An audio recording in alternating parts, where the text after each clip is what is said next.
Good afternoon to everybody. I'm Luigi Belluzzo, and to the benefit who is punctual, I'd like to start this webinar, and I thank very much for the attention that you are continuing giving to me and to our firm. This seminar will be only 45 minutes, so I hope that the level of attention will be good, notwithstanding the fact that I will be the sole speaker.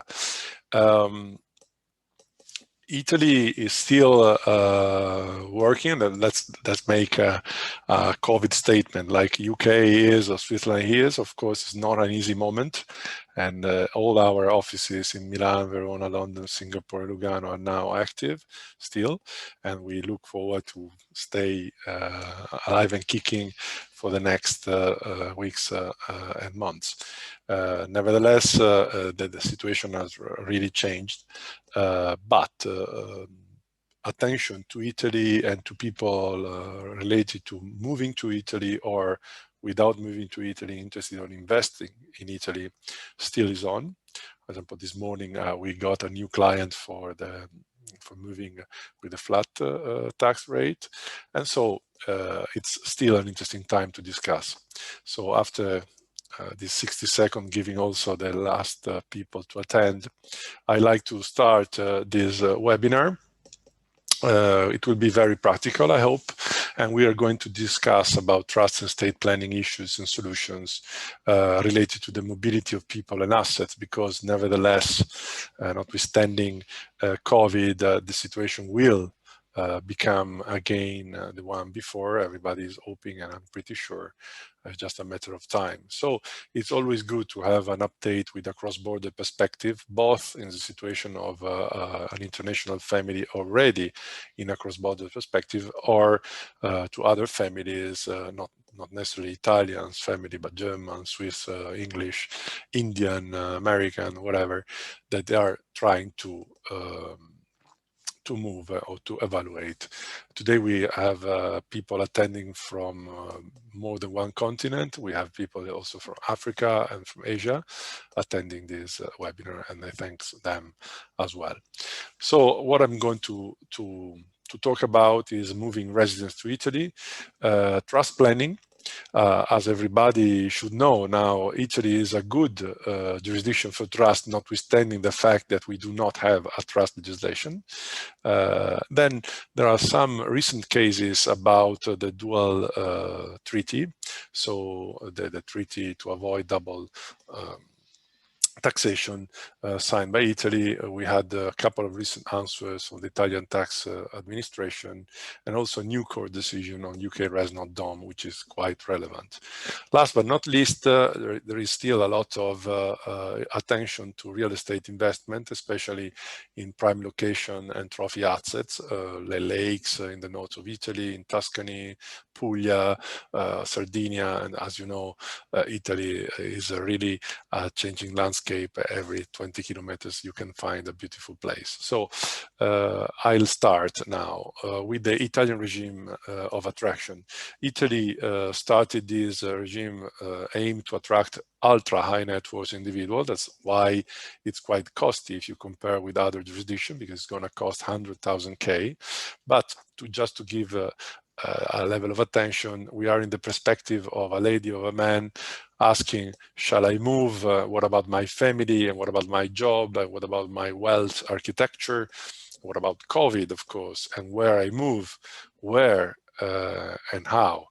And Italy inserted itself in 2017 in this fair tax competition, where there is UK, there is Switzerland, there is Portugal, there are many countries, not only Europe, attracting people. Italy decided to stay in the luxury side, and so we had this regime, which again is going to cost. In order to let you have only one slide, the same pavement for everybody, it is 100K euro per year. It's a flat tax. It's an option. It is available for Italian citizens or non-Italian citizens on the basis, on the condition that in the last 9 out of 10 years, there was no tax residence in Italy. And the second condition is that they move the tax resident to Italy. In this situation, what we call the new tax resident, which I don't like to call the Italian non-dom, because the Italian non-dom refers to the UK non-dom, which is a different, and later we will compare, solution. It's still a solution, of course, but the new tax residence is fully covering all income tax related to asset held out of Italy, but not only income, also wealth tax, and also inheritance and gift tax. There is an attention in order to be part of a good tax competition within the European Union. Basically, Italy legislation had to consider that the qualified capital gain for the first 5 years are not entering in the new tax regime.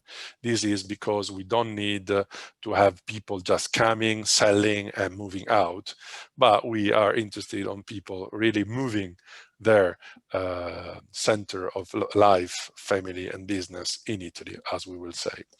It is definitely a favorable regime with many conditions, but in the perspective of the general benchmark is very competitive, and there is the issue of the remittance, like, for example, there is in the UK res non-dom. I will be back on this regime with an example soon. Another useful regime, still underestimated for its potential, is the flat tax for the retired people. This is because it often is compared with other regimes, the most famous Portuguese, but not only the Portuguese one. But the Italian 7% tax for retired people is not only about pension income, but it is any income. So this is very important because you can be an architect moving to Italy and enjoying a 7% for your, as far as you come from a country where we exchange informations, and there are many, and as far as you have a retired certification from your country. And there are many countries where you can have it at 61, 62, and so on. The condition to achieve the 7% is to move the tax resident in a municipality in the south of Italy with less than 20,000 inhabitants. But Capri has 6,000, is full of beautiful places where you can move your residence and enjoy paying your 7%. It will last for 5, but they can go to 10 years. And it is, again, a 7% on all income categories. Another favorable regime that we have in Italy is the impatriate regime. It's quite interesting because it came from another regime that I will later explain, the brain regime. But in last year, our government expanded to any activity, so from making pizza to making specialistic surgery. It works for employees, self-employees, and also for new entrepreneurs in Italy. So people moving to Italy and setting up its business, opening its VAT, her or his VAT number, it can enjoy of this regime. This regime makes an exemption in the tax base for the personal tax. This exemption can go to 90% in the south, with certain conditions are met, or to 70% in the north of Italy. For sportsmen, we can have the same regime, but it is limited to 50%. And again, what are the conditions? The condition is to move to Italy and to have Italy as a permanent place for your job in time, considering time. So basically, if you are a worker, a self-employed worker, or a new businessman, you can enjoy this very limited rate, which can be around 14%, 14% in the north of Italy, around 4-5% in the south of Italy. again, the reentry of brains can give you an exemption of 90%, and then you understand why the impatriates regime is basically copying and pasting this regime, but not limiting anymore to PhD research, a university degree, or professors working in Italy. For both cases, you need to have, it's open to all citizens, Italian and non-Italian, as far as in the last 2 years, they were not considered tax resident in Italy. Within these regimes, which again are the regime 100,000K for the ultra high net worth individual and his family, and the pension regime 7%, and the impatriati and brain regime, if you do not have a EU passport, Italy offers you an investor visa program, which has new lowered limits according to the recent changing. So Italy, the good news is that Italy is not changing in worst case scenario, but is really enlarging this offer, also removing those ideas that initially in 2017, 2018, the big question was, does it last, Luigi?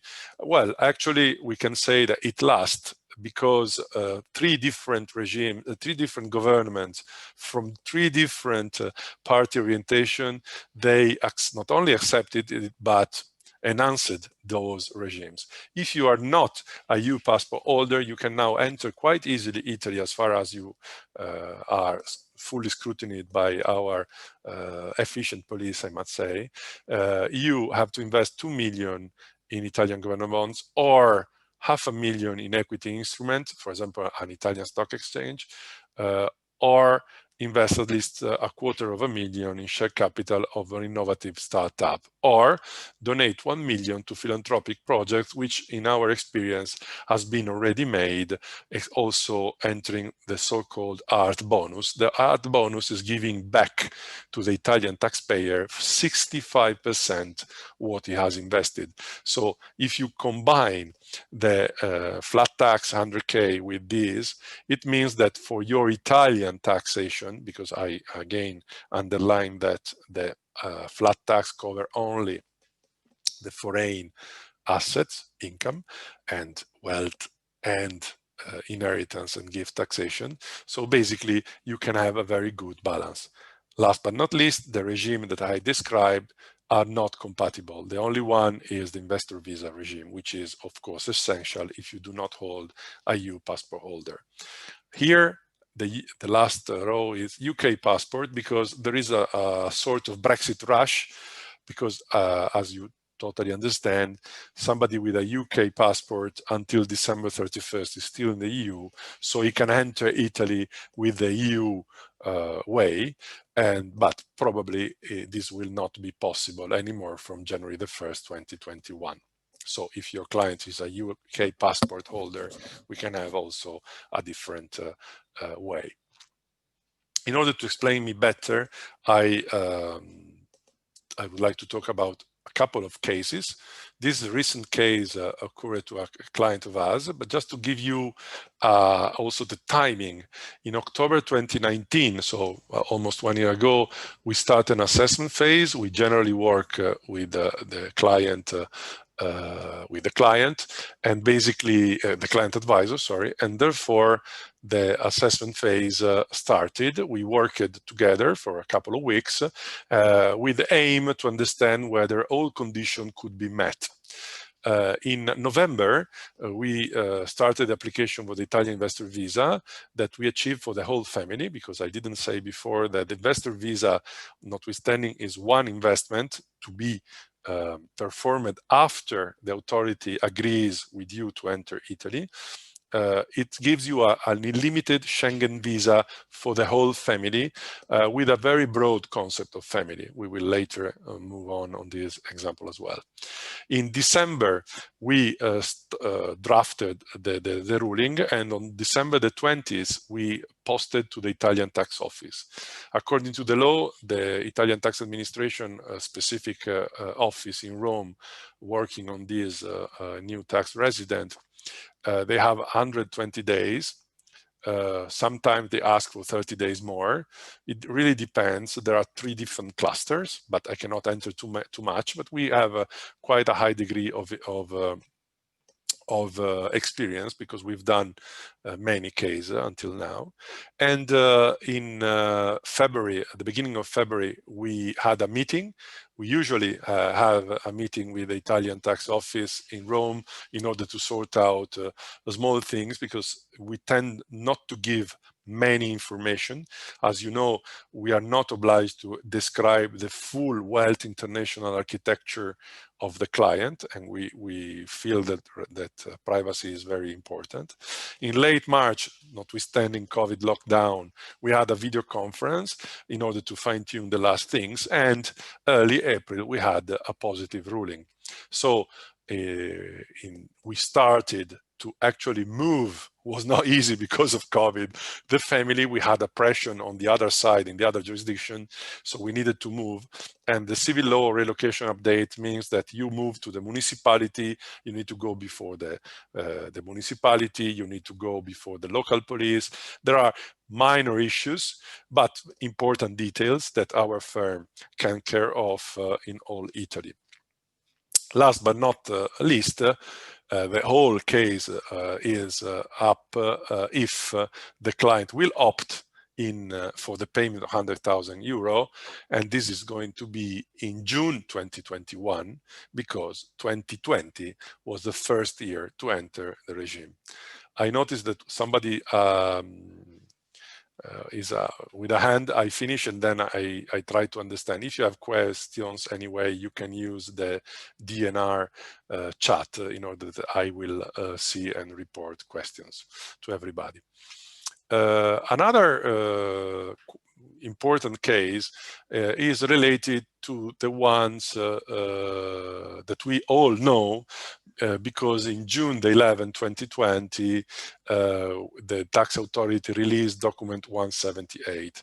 This is a very interesting case because it mixes the new tax resident regime with the portability of private insurance, which often, not only for Italian tax resident, are quite useful instruments, as everybody knows, because everybody here is a technical or a practitioner like me from different countries. But so therefore, the case is quite interesting. What is very important, in my opinion, is not what has been decided in relation to the private insurance, but on the wealth planning side, it's quite important to understand that it is necessary to consider the exact and formal procedure in Italy. So why is important number 178? Because of the timing.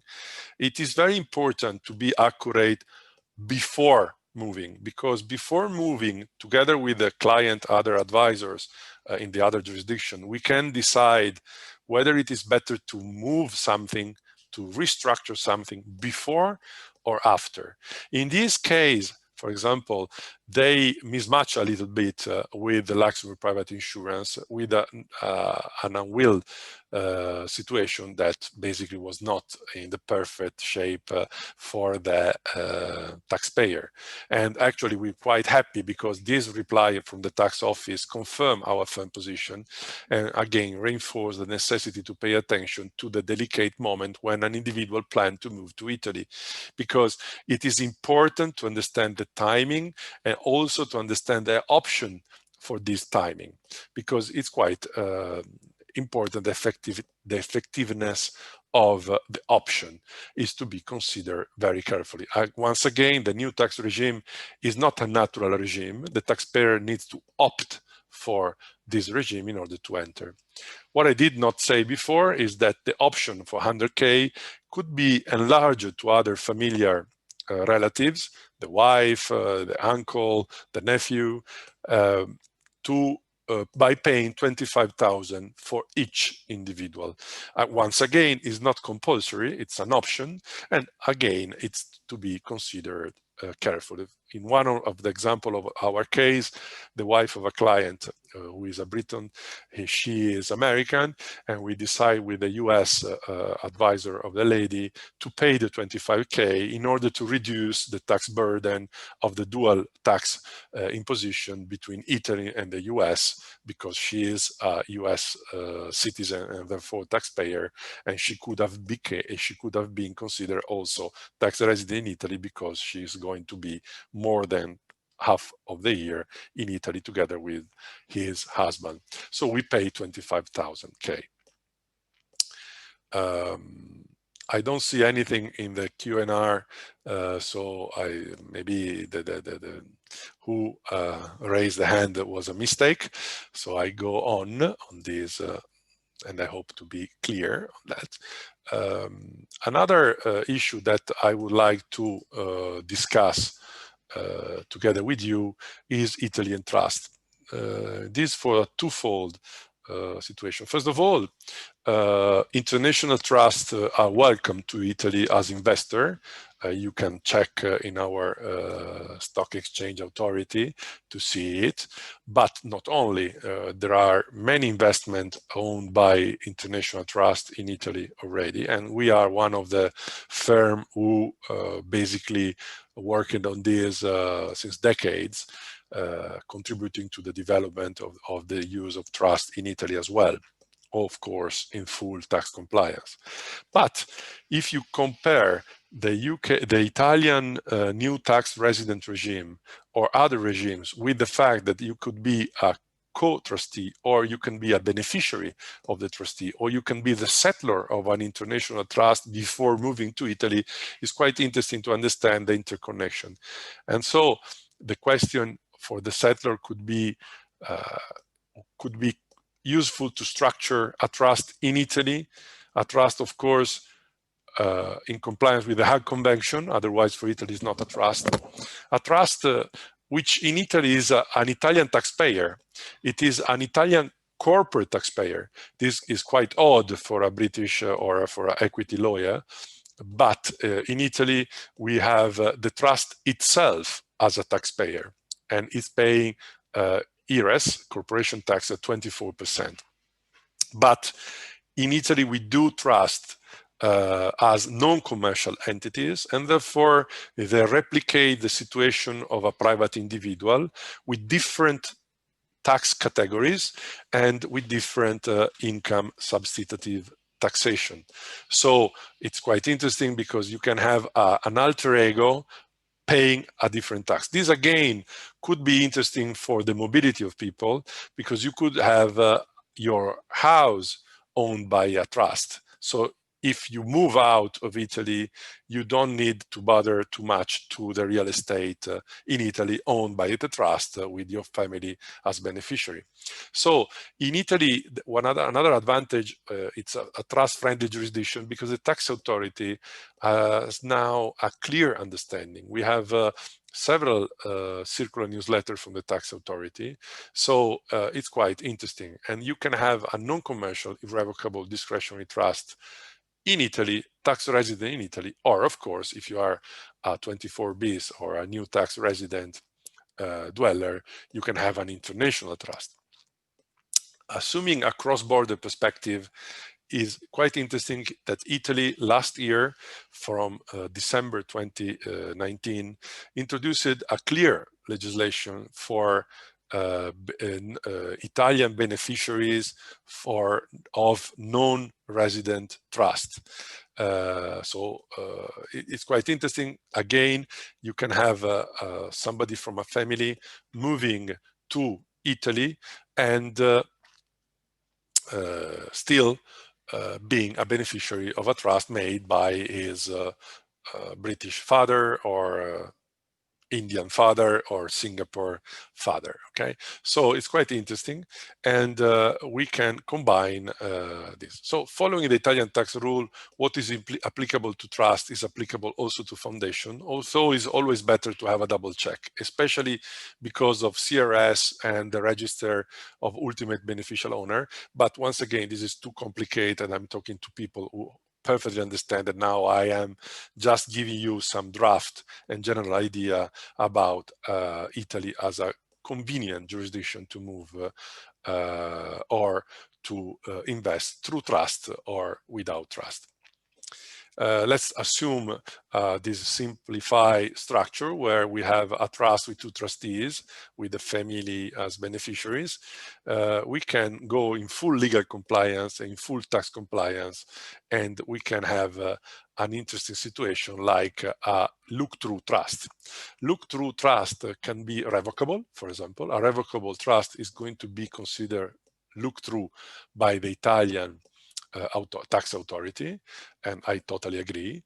And therefore, the settlor can have intrusive powers, what we call in Italy an interposed trust. In step one, you can have a trust, for example, non-resident in Italy, with funds, for example, a non-Italian villa or a non-Italian portfolio, I don't know, an investor, a bank in Zurich or in South Africa or in Singapore or whatever the client and the trustee likes to have. Then you can ask yourself, what if the settlor moves to Italy?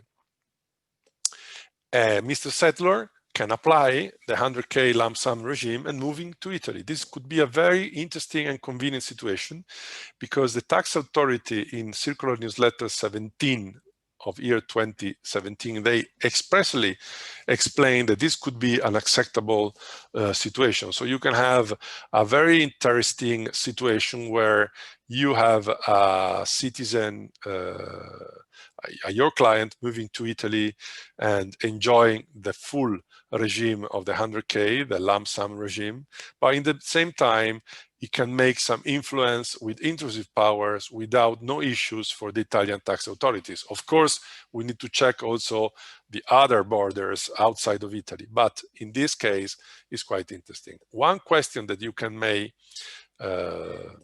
usually we receive is, what about the remittance issues? Well, there is no the remittance issue in Italy because the client can have the trust paying himself money to pay taxes or to buy whatever they like, or he can have his bank account in Zurich to pay directly him in another bank account in Italy, and there is no tax consequence on doing so. What about CRS? Well, CRS is a good question, and this is why Italy new tax resident regime and trust could perfectly fit, because once again, for privacy reason, the Italian new resident is going to have a full picture, notwithstanding the fact it will be treated under a privacy rule by our tax administration, but foreign banks will exchange all information with Italy because the new tax resident is to be considered an Italian tax resident. So we can mix and match through trust in order to have the trust as another individual for tax purposes in Italy to receive information or better to be exchanged among the different financial advisors worldwide. So once again, this is a delicate matter. We can handle privacy, trust, and ultra high net worth individuals. Another interesting scheme or example could be the one to use opaque trust. Opaque trust, in the meaning of the Italian tax authority, is meaning that the trust itself is paying taxation, is paying the corporation tax 24%. In this case, there is no intrusive power and the trust has been set up according to best practice international. What if the beneficiary moves to Italy? Well, it's quite interesting because we recently had a ruling about a co-trustee moving to Italy. So not only a beneficiary, but a co-trustee. And according to the Italian tax authority, if this is Mr. Beneficiary or Mr. Trustee is a new tax resident, there is absolutely no problem. And this confirms once again my previous example under letter A. So it's quite interesting to understand and to see today the fact that Italy tax authority are quite open to this kind of structuring, which of course could be considered very differently if done by an ordinary Italian resident. So I'd like to exchange with you that there is a good level of flexibility and of understanding, and we usually can discuss with the tax authority about this situation when the case is related to a new tax resident moving from outside of Italy to Italy, both an Italian citizen or a non-Italian citizen, especially from country where, of course, we exchange information. Once again, I saw one hand, but now not anymore, so I move on. It's interesting to exchange with you this information. We have had a couple of recent Supreme Court decisions by the Italian court, the Corte di Cassazione, about trust and dual and treaties, and also very, very recently in these months about the UK res non dom and the application of treaty between Italy and UK.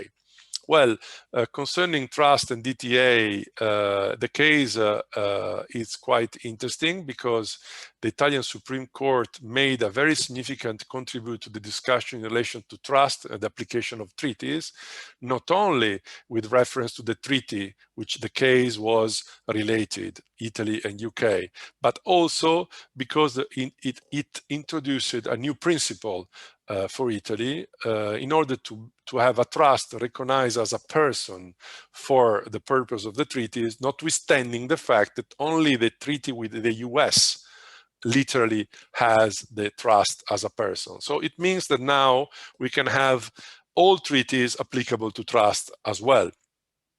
The second very important rule after this Corte di Cassazione of February the 5th is that the judge say to the trust that trust are arrangements generally recognized in the present social, legal, and economic environment. So you can imagine, especially if you come from a trust jurisdiction, what does it mean? It means that for a judge, a trust made for a noble purpose and with a good program, a family trust or whatever, if it is clearly structured, it's a perfect social entity within our society. So this is really a passport to use trust in Italy, again, for owning Italian assets from outside of Italy with international trust, even if you have beneficiary living to Italy, both for the regime of attraction of the UK, of the Italian new tax resident. And on the other side, you can have the trust as a person for the treaty, of course, according to the Italian tax authority. The second Supreme Court decision I'd like to share with you is very recent, October the 8th, is a case of a very famous case of we started many, many years ago about an Italian citizen living in the UK under the UK res non dom regime. The court stated clearly that this is not the applicable. In Italy, we had, sorry, I tried to be very synthetic because of the time, but we discussed among practitioners a lot about the functioning of the treaty between Italy and the UK for the Italian structured as UK res non dom, because in Italy we have a reserve in our text of the treaty. So there were positions stating that the treaty was not applicable at all, like our firm always considered, and other position where the treaty was applicable only for the income remitted to the UK.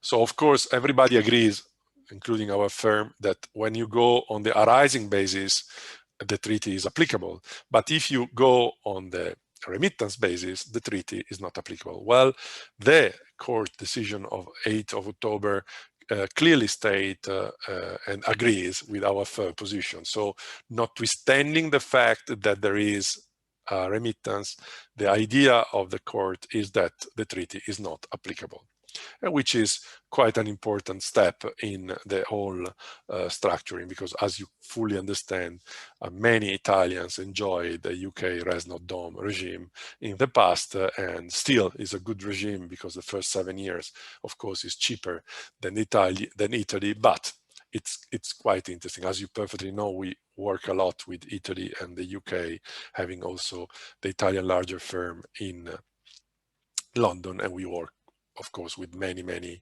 English firms because we are the Italian desk. On the other side, I like to point out these new rules in Italy about non-resident trust with resident beneficiary. I just touched it before. In a nutshell, the new rules, well, I'm writing an article. I've already written an article due to be published yesterday, today, tomorrow, and so I will mail you for trust and trustees. But in a nutshell, distribution of trust income made by non-resident trust established in low trust jurisdiction qualify as taxable income for for the Italian resident recipient. So there is a presumption in the Italian law that trust distribution qualify as income distributions. So it means you pay taxes. But the good side of the rule is that this is true unless adequate evidence is provided that capital has been distributed. Of course, income and capital are to be reconducted to the Italian rules. So it's very important to pay attention to the meaning following the Italian tax rules. But this is an implicit confirmation that distribution of trust capital are not taxable as income. So today we worked a lot on with different trust companies in order to restructure or to better make the tax accounting to their trust assets in order to take a distinction between capital, the Italian way, and income, the Italian way. In this way, if an Italian beneficiary of the international trust is resident in Italy, of course, if a beneficiary, sorry, of the international trust is resident in Italy, we can have a capital distribution which is not taxable in the hand of the Italian dweller.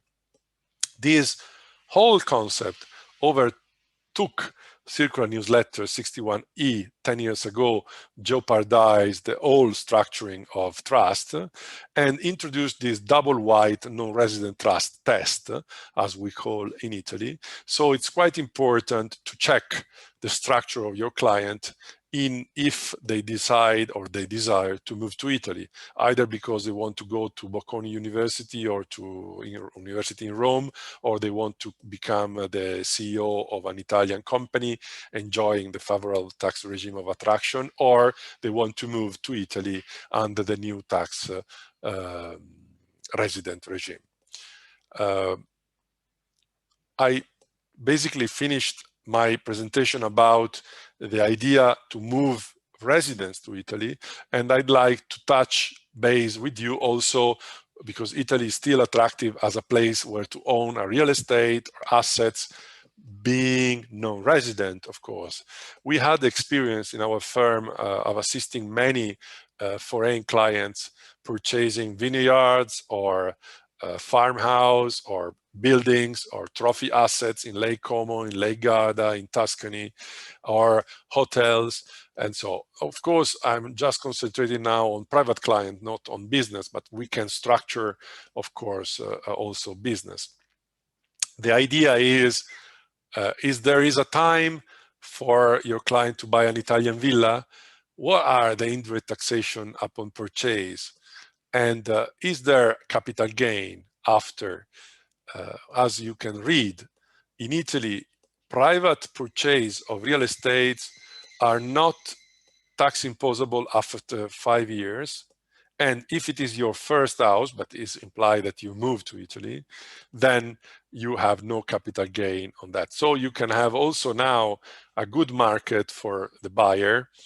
There is not a deemed income rule as private individual owning an Italian villa. There is if you buy through a company. There is not if you buy by a non-commercial company or if you buy through a trust. And last but not least, in Italy, inheritance tax is still very, very low.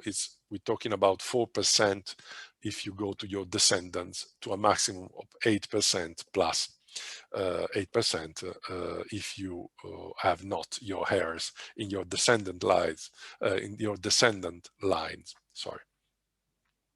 So there are best practice for structuring for a non-resident individual through international trust, to international companies, but also through a direct investment or a Italian tax resident trust. As always, is only specific case-by-case analysis that can help working on this.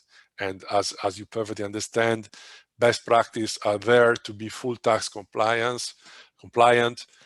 Weekend planning for succession, and Italy is one of the more complex tax and legal environment. It's not the US, it's not France, it's not Germany, but still is not an offshore legislation. And that's why you need a trusted local advisor. And it's quite important to understand that best practice today are as following. You can have a direct ownership of your asset. Italy generally has no refrain on foreigner investing on real estate.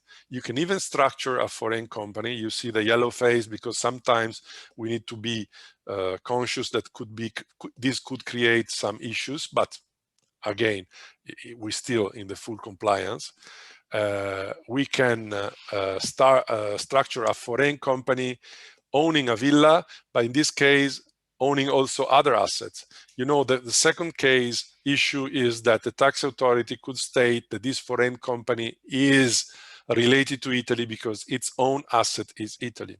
You can structure through trust, where once again, it's better to structure with international trust owning other assets and Italian assets, because this makes a green, small, smiling face, as everything I believe is clear to everybody attending this conference, because I know who you are and the expertise you have.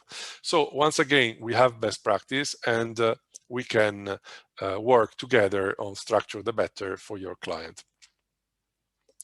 As I told before, and I don't want to be too pushy on that, but trust really is quite interesting, because your client could structure something which is going to be related to the trust in Italy forever.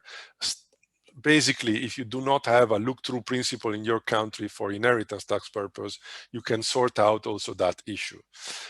Once again, what I recommend is to structure the trust with other assets out of Italy too.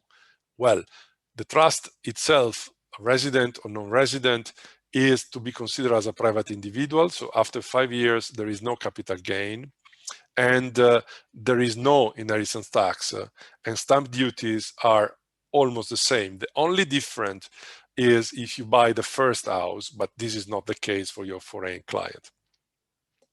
Well, this is going to be a Q&A session. I know that this way of having a seminar is always a little bit cold. Usually we have a meeting in London, a meeting in Zurich, a meeting in Milan, which is easier with 60, 50 people around the room. But this is as the Latin said, mala tempora currunt. So we're living very strange time, and I understand that this is not the perfect way.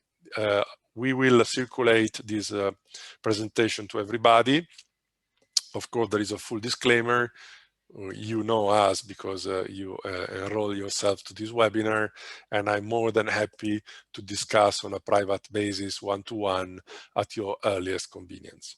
Well, I'll try to stay in the 45 minutes we decided to have for this. So if I don't see a question in the Q&A session, I'm happy to reply on my email to your single and specific question.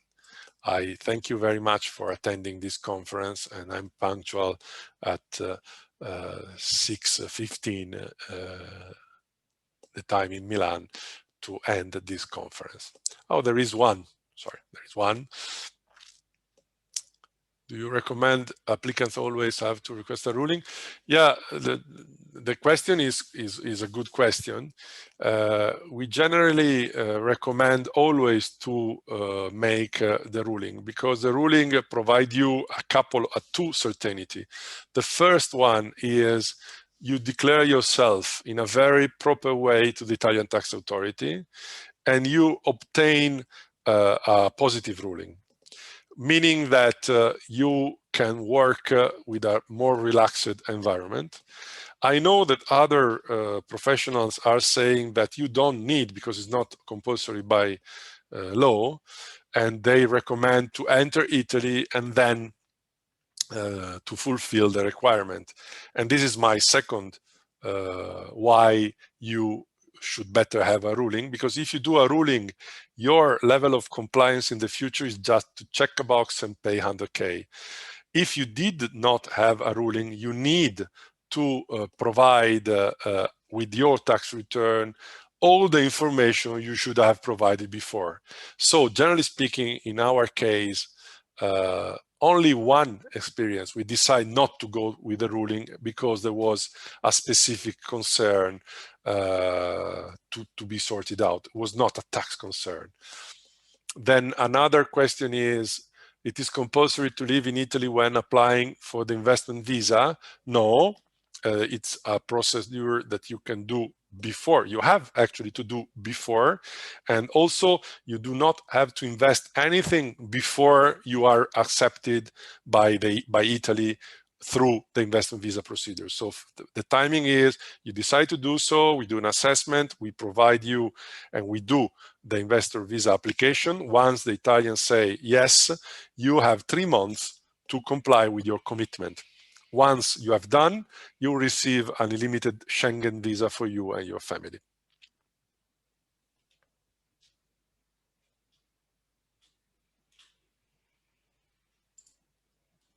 Well, once again, I thank you for everybody for this meeting, and I'm happy to see that many of you are now leaving the conference. We still are about 30-35 participants, but I believe that time is done. I'm more than happy to liaise with you on a private basis, myself and my colleagues. As you probably are aware, we are more than 12 people working on private clients in between Milan, London, and Lugano, and we have a very good network of people altogether. Thank you very much, and enjoy the rest of the evening if you live in the Central European time, or the day if you are in Asia. Bye-bye.